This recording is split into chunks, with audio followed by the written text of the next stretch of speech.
I want to talk about visiting Mars and the moons of Jupiter in our future. I want to talk about the speed of light. I want to talk about a few things. Now, in the future,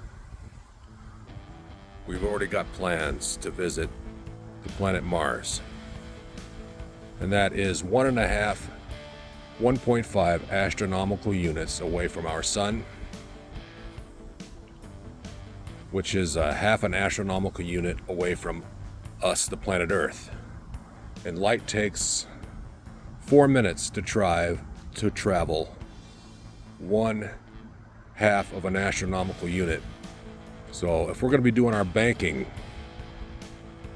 going around the planet Mars, going from Mars to Earth, and if we're on the planet Mars and we need to do a transaction, it's going to take 4 minutes for that transaction to take place in one direction, and then another 4 minutes for that transaction to go back to the either Mars or Earth, depending on where the transaction first started from.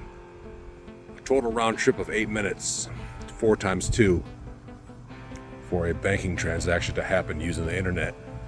Now, if we go to the moons of Jupiter, it's 8 times that much. It's like 34 minutes, because Jupiter is 5.2 astronomical units away from the sun and 4.2 astronomical units away from Earth. And for those that don't know what an astronomical unit is, it's the distance between the sun and the moon. The sun and the Earth. And how long it takes light to travel 1 astronomical unit? 8 minutes. And for those that do know that, I'm not trying to insult your intelligence. That was just for those that don't know. Now, let's continue. Pay attention, class. We are going to need a base on the moon, because launching from the Earth all the time is going to just be too expensive. To escape the Earth's gravity costs a lot of money, and if we had a base on the moon, less gravity would be prudent to reduce costs, and it only makes the most sense to have a base on the moon. So then that's going to require places for people to eat and sleep. So you're going to have hotels and fast food restaurants. Okay, this is all in the future. Now, the moons of Jupiter, I think, are better than the planet Mars. Planet Mars is just too small. It doesn't really have a core, as far as I know, and that's my opinion. I'm not an expert. But I do know some things about it. I have thought about this a lot. Mars just doesn't make sense. It doesn't seem like a planet that's ever going to be able to hold an atmosphere. It's a dead planet that doesn't. Now, the moons of Jupiter, that's a better option. There was a wasp that I wanted to close up on, but it has disappeared now. Look at that wasp while I talk. The moons of Jupiter now, they have a better way of supporting an atmosphere. If we're going to terraform a planet, it would be, the moon of Jupiter is a planet. It's just the fact that it's revolving around Jupiter doesn't make it uninhabitable.